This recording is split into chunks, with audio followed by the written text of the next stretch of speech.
folks, I'm John Najarian. That's my Twitter handle as well, at JONNAJARIAN. And here I am on Najarian TV. What a shock.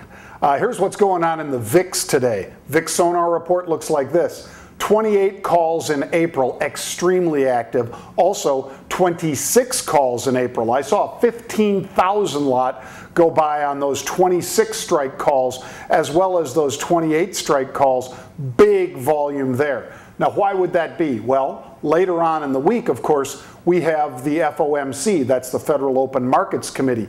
They're meeting to decide about interest rates. Some people think the employment report for February was so good, and some of the data that have come out since then have been so strong that we're going to see an interest rate increase in March. I'm not one of those people. I don't believe that. I think the first interest rate increase could come in June, but again, that's why we play the game, right?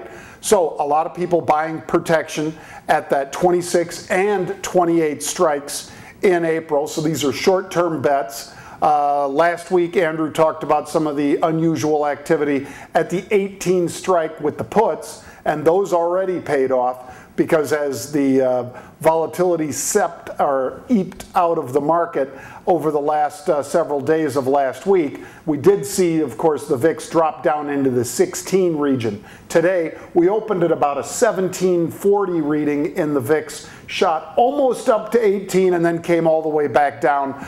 We've actually been below 17 for a decent amount of the day today. Mid-session, we're around 1725. That's for the cash VIX. You take a look at the structure, meaning the futures that go out months into the future, and we're still more or less edging a little higher into this FOMC meeting later this week. Lastly, take a look at gold. Why gold? Because every time people are nervous, they go for VIX and they go for gold.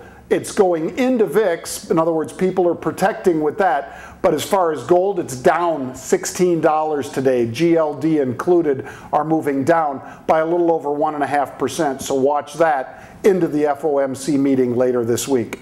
I'm John Najarian for VIX Sonar Report here on Najarian TV.